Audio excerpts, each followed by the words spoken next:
Morning, happy Soggy Monday. A bit later on, we'll be joined by our guest, Dr. Agnes Kalibata, the Secretary General's Special Envoy for the Food Systems Summit. She will brief you on the launch of World Food Day, which is October 16th, and of a year-long global dialogue on food systems, which will culminate in a summit on 2021.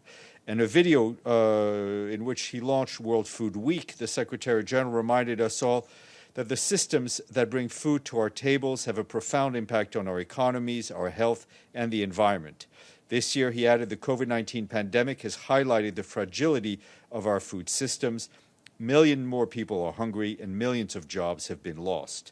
Food systems can be the key to tackling the climate crisis and to building healthier societies, the Secretary General said.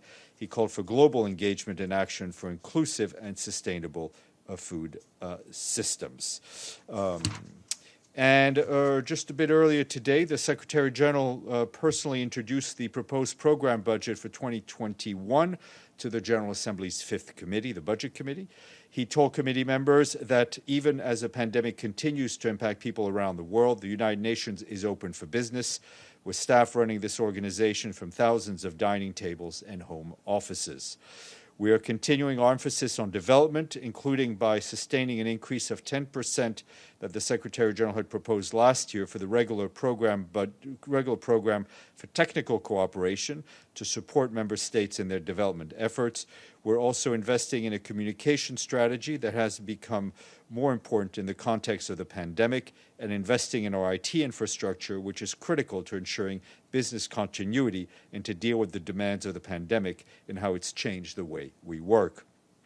The Secretary General said to fully implement mandates entrusted to us, the UN will require a total of $2.99 billion, which represents a net reduction of 2.8% compared to last year, despite additional initiatives and mandated activities. This includes a net decrease of 25 posts. He's also warned that the liquidity crisis has not abated and severely hampers the United Nations' ability to fulfill its obligations to the people we serve. And over the weekend, you saw that the Secretary General issued a statement welcoming the agreement on a humanitarian ceasefire announced in Moscow by the foreign ministers of the Russian Federation, Armenia, and Azerbaijan. And today, I can tell you that we are very disappointed to receive reports of ceasefire violations from the region and consider such violations unacceptable. The Secretary General condemns any targeting and attacks against civilian populated areas anywhere and regrets the loss of life and injuries. The Secretary General again reminds the parties of their obligations under international humanitarian law to protect civilians and civilian infrastructure, and to refrain from any action that could also risk widening the fighting beyond the immediate zone. We also stress that we call on all parties again to fulfill their agreements to a humanitarian ceasefire and other commitments announced in Moscow. We also share the High Commissioner's for Human Rights' alarm at the suffering of civilians, and we remain ready to respond to any humanitarian needs if so requested.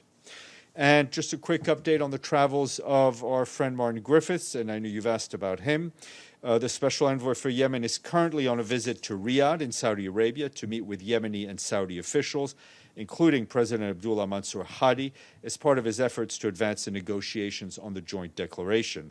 That declaration, you'll recall, aims to have the parties agree on a nationwide ceasefire, economic and humanitarian measures, and the resumption of the political process. The Special Envoy has so far met with the Speaker of the Parliament, Sultan al-Barakani, and representatives of the Hadramaut Inclusive Conference. And we'll have more on that tomorrow, I hope.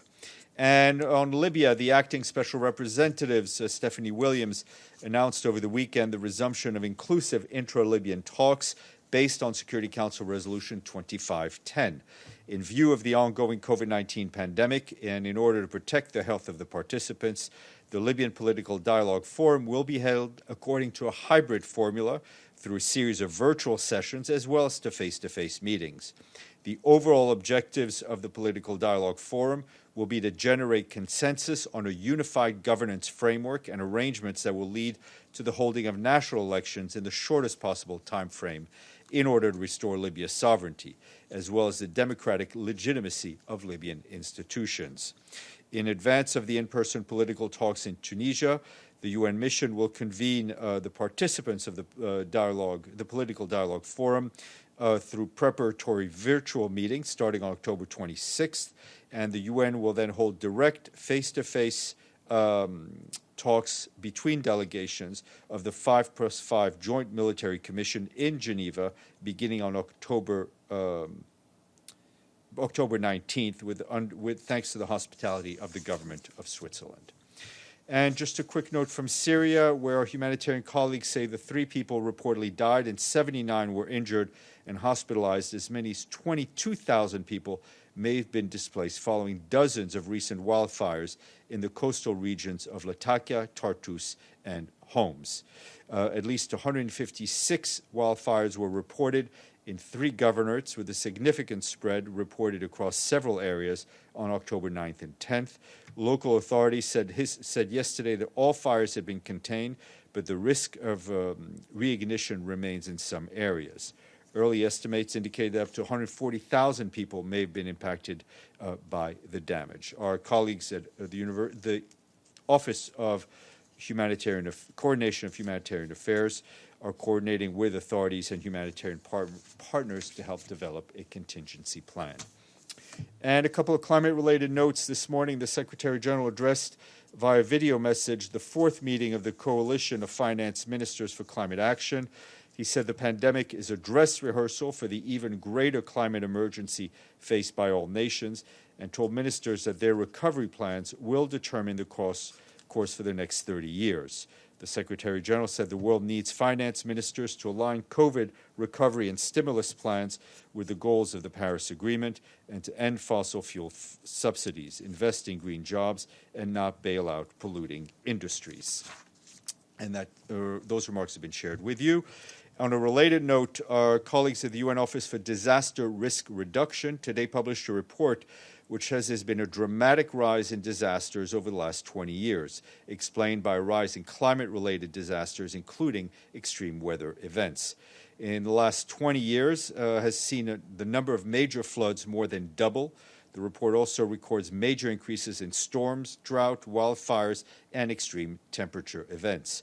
Over the last 20 years, major recorded disaster events claim 1.23 million lives, impacting 4.2 billion people, many on more than one occasion, resulting in approximately almost $3 trillion in global economic losses. The agency says that disaster management agencies are fighting an uphill battle against ever-rising tides of extreme weather. More lives are being saved, but more people are being impacted by expanding climate emergencies. And turning to Burkina Faso, Mohamed Mchambas, the head of the UN Office for West Africa and the Sahel, is in Burkina Faso today, where he is starting a week-long pre-electoral mission. The mission is part of his office's activities in support of the organization of peaceful, inclusive, and transparent presidential and legislative elections.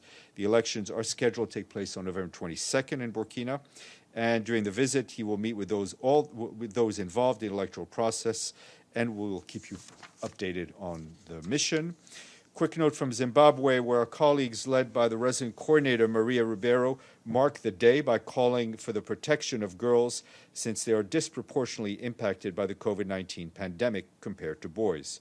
Girls in Zimbabwe face a myriad of challenges, including gender-based discrimination that result in fewer opportunities in education, training, and employment.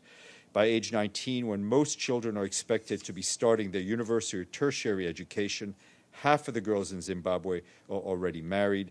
Girls and young women under the age of 24 account for 1 in 3 maternal deaths in Zimbabwe. The UN team, along with our partners, are supporting national efforts to boost education, skills training, protection of children, and support for those living with HIV/AIDS, as well as food security. Through the Spotlight Initiative, the UN is also working with government, civil society, and communities to eliminate violence against women and girls. And yesterday, as a related note, yesterday was the International Day of the Girl. In his message, the Secretary General said this year commemoration takes place against the backdrop of a pandemic and a resurgence movements for social justice. He says this year's theme, My Voice, Our Equal Future, calls on us to amplify the voices of adolescent girls and put their needs at the forefront of laws, policies, and practices in every country and community around the world. The Secretary General noted that the gaps between girls and boys remains unacceptably wide, but that it doesn't have to be this way. His full message is online. And our colleagues at UNESCO announced the winner of this year's prize for girls and women's education. The Shilpa Sauyra Foundation is being awarded for helping increase young women's participation in the emerging technology sector in Sri Lanka, while the Girl Child Network of Kenya is being recognized for advancing access to quality primary school education for vulnerable children, including girls, in Kenya's hard-to-reach areas. And just want to flag the launch of a new study on the contribution of UN's human rights components to the implementation of UN field missions, titled Going Further Together. The study presents case studies and analysis from different peacekeeping missions. The launch of the event is up on the UN Web TV portal as we speak. Madame, since you're the first and only in the room. Can I ask my question in French then? Well, let's ask it in both languages, and I'll answer in both languages. How it's about that? Mali. Uh-huh. As you know, 200 jihadists have been freed in exchange for the life of 3 or 4 hostages. What I would like to know is the UN mission. Does it represent a danger for them? Will it be more difficult for them to work there? I'll answer in English and French. I did not speak in French. Okay.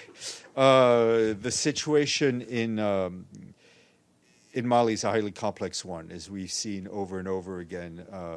Our peacekeepers are targets. There was an incident on Friday where I think 3 peacekeepers were severely wounded by an IED, if I'm not mistaken. We welcomed the release of the civilians who had been kept hostage, including the opposition politician, Mr. Cisse. But we were not involved at all in this "quote unquote" exchange. So I will leave it. I will leave it at that. Yeah, but I mean for the mission. What does that mean? No, I think that's. Listen, it would not be a wrong analysis to take, but I will leave the analysis up to the analysts. Okay, let's see. Hold on, I don't have my trusty. Okay, if you have a question, wave. Edie, go ahead. Sorry, because I don't have the chat here. Oh. Thank you, Steph. I actually have 2 questions. First, on Belarus, more than 700 protesters were detained and dozens were reportedly injured in a protest yesterday against the government and the election of the sitting president, who's still there. It was said that this was the largest number of detentions so far. I wonder if the Secretary General has any comment, and then I have another question. Sure. I mean, we've been keeping a close eye on the situation in Belarus. I think we're concerned by some of the violence that we've seen. It is imperative that people have the right to demonstrate freely. That security services need to show restraint to ensure people can exercise the right to demonstrate freely. I think, as the Secretary General has said on a number of occasions, it is very important that there be an inclusive democratic dialogue involving all stakeholders in Belarus to try to get out of this crisis. And I would add that since the beginning of this crisis, our team on the ground, our resident coordinator, has been urging the authorities to release everyone who's been detained for exercising their human rights and to stop torture and other forms of ill treatment of detainees. Your second question. You're muted, Edie. Sorry, go ahead. Go ahead. Go ahead. I know that the Secretary General has been very concerned about the plight of migrants in Libya. Doctors Without Borders has said over the weekend that a Libyan armed group is holding hostage at least 60 migrants, including 24 children, in appalling conditions after abducting them over 2 weeks ago. I wonder if he had a comment on this particular situation. First of all, we would call for the immediate release of all refugees and migrants who are being detained by armed groups. I think we've all seen the very good reporting that's been done by journalists. We've seen the reports by our own people of just the tragic fate of these most vulnerable people, which, as the Secretary General has said, goes to show that just Libya is not a safe port of disembarkation for migrants or for refugees. And, our focus, this is one more reason why the parties in Libya and the international community needs to fully support this political dialogue, the 5+5 military talks, whose aim is basically to unify the governance in Libya, to restore the rule of law in Libya, and to ensure tragedies like this do not happen again. James. Reinl. And then Toby. No, you're muted, James. Am I back? Can you hear me now? I can hear you and I can see you. Great stuff. Hi there. It's a question about the Lebanon-Israel maritime talks, which are starting on Wednesday. We've got the names of all the delegates from the Israeli and the Lebanese side now, as of today. I'm wondering if there's an update from you guys today? No updates to share to what we've already said in terms of how the talks are going to be organized. Can I just follow up quickly? Have you given out the name of the lead UN negotiator on this yet? Well, it's not the UN is not the UN is not a negotiating is not a negotiator. The land talks will be done under the auspices of the UN peacekeeping mission. The discussions about maritime will be done in the presence of Jan Kubiš, the special coordinator, the UN special coordinator based in Beirut. All these discussions will take place in Nakura, in the facilities that UNIFIL has had for years, which enable them to host, in the past, discussions between the Israeli armed forces, the Israeli Defense Forces, and the Lebanese armed forces. And Kubiš is shuttling between the Lebanese and the Israelis, right? Everybody will be, as far as I understand it, everybody will be in the same, the idea is to have everybody in the same room. And also the American David Schenker is going to be there. Yes, and there will be an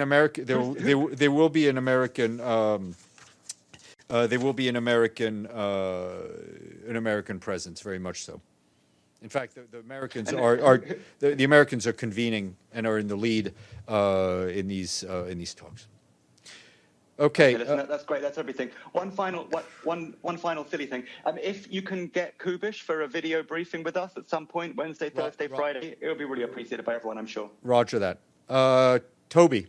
Thank you. Toby. Hi, Steph. Do you have any more color on the budget adjustment presented by the Secretary General? And were considerations for projections of the effect of COVID-19 included in this budget that went down 2.8 or 2.9%? Thank you. Sorry, can you just repeat the first part of your question? Just any more information on what the budget adjustments were for this year. You mean the recosting? I don't have the budget set. recosting for this year. Obviously, I think as we've said here, we've had increased costs, especially in IT, given the strain on the system. But I'll see if I can get you some recosting on that. All right. So yes, Iftikhar, please, and then we'll go to our guests. Thank you, Steph. Since the ceasefire between Armenia and Azerbaijan is being repeatedly violated, does the Secretary General plan to resume his contacts with the two sides? We have been in touch with the various parties at different levels. We would encourage them to live up to what was agreed in Moscow under the leadership of the Russian Federation, the Russian foreign minister. The agreement was agreed to. People need to live up to that agreement, and also also just want to reiterate our concern at the reports we're seeing of targeting of civilian areas.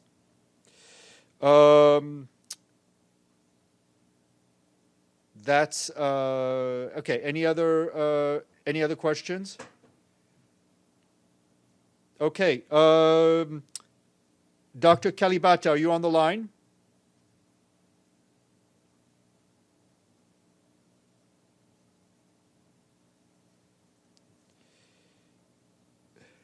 Dr. Kalibata?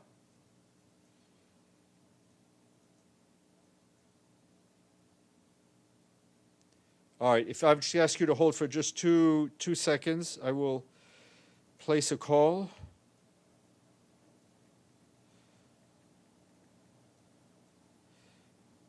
Okay. Steph, we can see her picture. Ah, there we go. Dr. Kalibata, welcome. We can see you. Can you hear us? Yes. Excellent. Hopefully now we see you. We can also hear you. As I mentioned, Dr. Kalibata is the Secretary General's Special Envoy for the Food Systems Summit, and she's here to brief you on the launch of World Food Day and the global dialogue that will lead to the summit in 2021. Dr. Kalibata, welcome to this briefing, and you have the floor. Hold on a second, you're muted. If we can get the audio.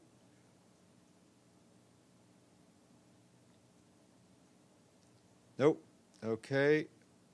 We'll ask the technicians to see if they can help. All right, her mic is, we cannot hear her. Hold on a second.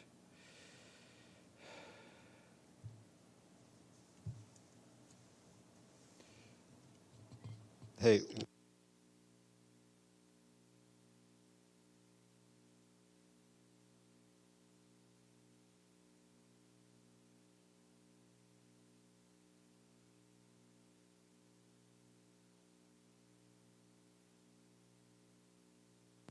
All right, I'm going to ask you to have patience for 2 seconds.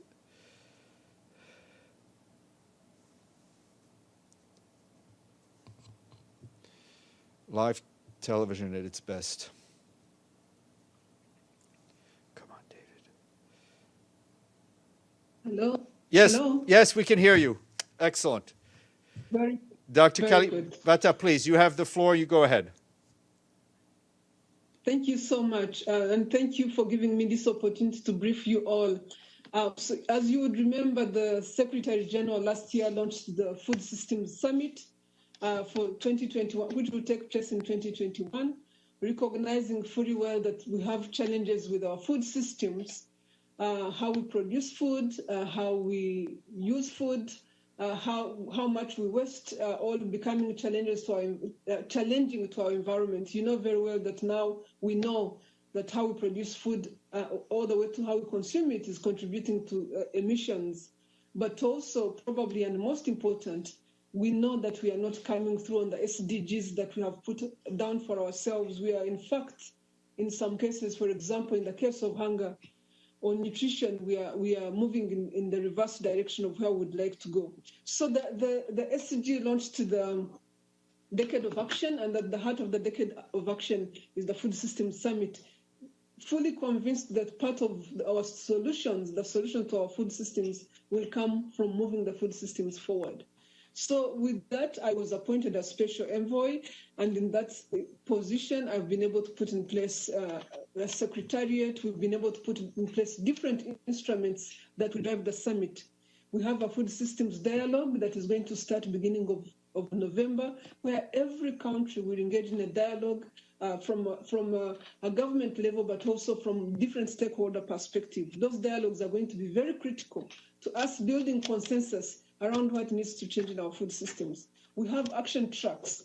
In the action tracks, it's the place where we get to discuss game-changing ideas, initiatives that can scale and present change in our food systems. We also have a scientific group that is looking at the science of the summit and will be really able to give us a steer in terms of the type of direction we should be taking as we go into the food systems summit and defining how we go towards 2030 with a clear direction around how we can change things. We'll be looking to do what? We'll be looking to raise ambition around how we can implement actions, how we can put in place actions that can actually change the trajectory of the food systems, but also change the direction on how we deliver on 2030, really recognizing very well that we are behind on our goals for 2030. Next week, in fact, this week, as we launch, as we are now sitting within the World Food Week, the Secretary General has announced that this meeting will take place. The pre-summit will be in Rome. The summit will be in New York on the sidelines of the UN and with this summit, hopefully leaders can come together with very clear commitments around how they take things forward. So this week we are launching a global dialogue, a dialogue that is going to engage all the things and that I talked about, but also all the stakeholders. How do we ensure that this becomes a people's summit, that every person who wants to engage can engage through action tracks, can engage through country-level dialogues, can engage through an online platform, but really have an opportunity to talk. We would like this to be a people's summit, a summit that reaches everybody, so that when we do decide to change, that people feel that the need for themselves to change, because food is a personal decision. It's something we do 3 times a day, and how we make that decision affects our food systems. So I hope that you all can join us as we start this dialogue, which will end sometime in the summer, in the pre-summit, and really in recommendations that we will then bring to the Secretary General to take to the UN General Assembly. This week will be launched with the President of Fiji engaging in a 24-hour rally. That will be on Friday. And that 24-hour rally will go around the world with different people joining in at different times, actors, cooks, young people, leaders, and all sorts of people. The idea is to raise the consciousness of everybody that there's a dialogue going on, and the dialogue is focused on changing our food system so that we can be able to do better for our people, for ourselves, but also for our planet. Right now, what we are doing is stressing our planet, and it's probably not sustainable. So I invite you all to join in that conversation. I invite you to join in the dialogues, and I invite you to be part of helping us communicate what's going on and what needs to change within our food systems. I'll stop there for now, and I'll take questions as they are put forward to me. Thank you. Dr. And I look forward to your questions. Thank you very much, Dr. Kalibata. Edie, please go ahead. Edie Leder, Associated Press. Go ahead, Edie. Thank you very much, Ms. Kalibata. On behalf of the United Nations Correspondents Association, thank you for doing this briefing. A couple of questions. Obviously, you're looking for individual input and commitments, but my question is there going to be any kind of a document coming out of this summit?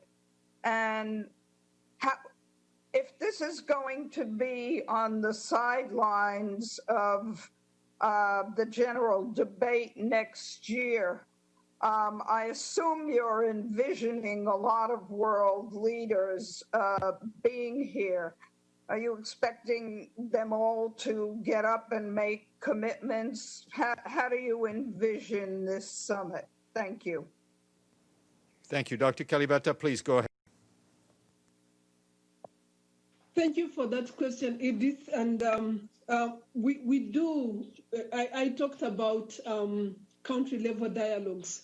The reason we are engaging on country-level dialogues is recognizing that the food system has a very local context and has to be put in that local. Hold on, the connection seems to have frozen. Let's give it a second.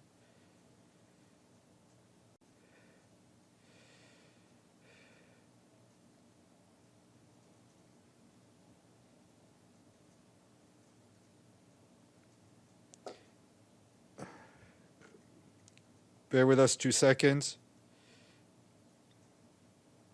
All right, they've lost her signal. They're trying to reconnect her. They called for a decade of action.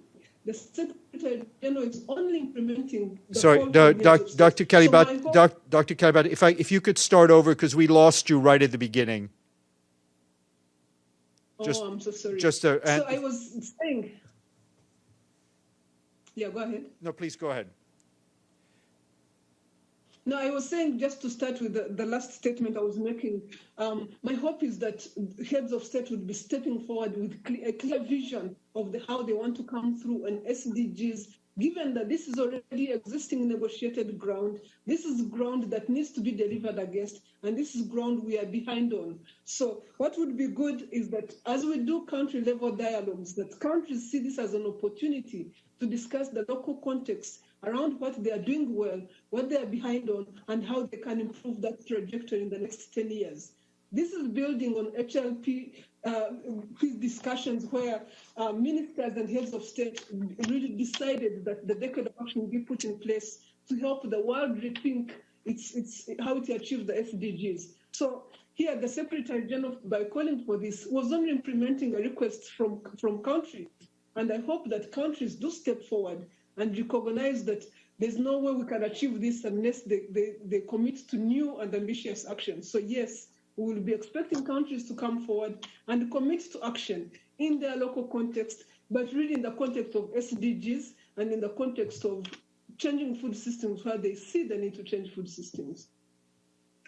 So there's not going to be any kind of like a declaration or any kind of an overall statement encouraging every country to meet the goal.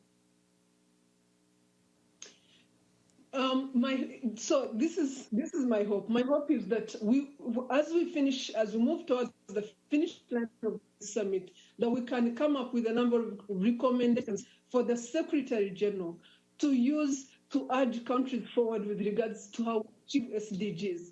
But that will be anchored in the country's own commitments, what we would call a country chapter, following the dialogues that we are putting in place, following the action tracks that we are putting in place, and all this stuff that is happening between now and next year. Thank you. Toby Burns, NHK, and then we'll go to you, Gloria. Toby, Japanese television. Thanks, Stéphane. My question is about the WFP's Nobel Peace Prize win and how that will inform the dialogues that you will be organizing and that will be taking place. Thank you.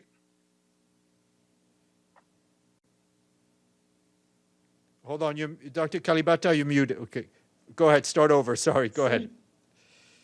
No problem. So I was thanking Toby for that recognition of World Food Program because, again, as I've told you all before, as someone who has grown up in a refugee camp myself, I understand when institutions like that step forward and do a very good job. So I'm really proud of what they have achieved.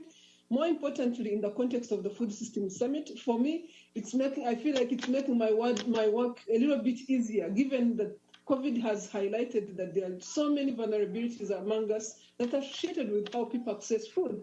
And so the opportunity here is that we put food in its rightful place in the food systems, and we put it on the agenda for countries to understand what it means to be able to really come through on all the vulnerabilities that we see that people are going through and the difficult times that need us to build stronger resilience in our food systems.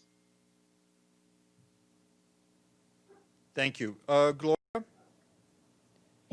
Yes, I've been very involved with BASF's foundation and in Japan with Serenity, a foundation in Japan, on aquaponics. And this could be very important for landlocked countries without any chance for water. Can we set up a particular committee under your aegis where corporations who have foundations would like to work with you? Because they are already, even in New Jersey, working with Rutgers University. They've set up in 3 towns in New Jersey aquaponic stations to study aquaponics and hydroponics. This could be important for your division. Can we set up an area like that? My name is Gloria Kins. I'm involved with the foundations. I'm not in the corporations, but I'm involved with the foundations. And therefore, I would like to follow through with you on this area because the corporations will fund this type of initiative. So, Gloria, I appreciate your offer there, and I understand the connection you're making really to the idea of better nutrition, of easy access to nutrition through fish and other related protein areas that we could do through aquaponics. I want to say that that's the very reason we set up action tracks. We have action tracks. Action track number 1 is the place to go, which looks at access to safe and nutritious food, is the place to go.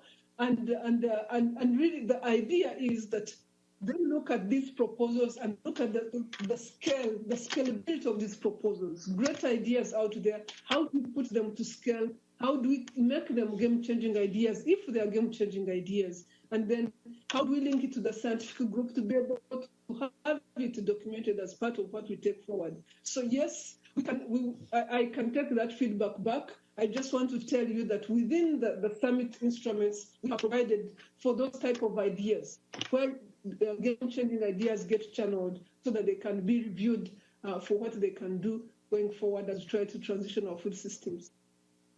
So I will be in touch on. Thank you. Could I ask, as I'm a UN correspondent, I'm listed with the UN correspondent. Gloria, we'll pass on your information. Great. Thank you. Okay, Any other questions? Okay, Ms. Kalibata, thank you. We hope one day to welcome you in person to this briefing room. And good luck with everything. And if we can't welcome you back in person, we'd love to hear an update as the year goes by. Thank you all and have a great afternoon. Good. Thank you.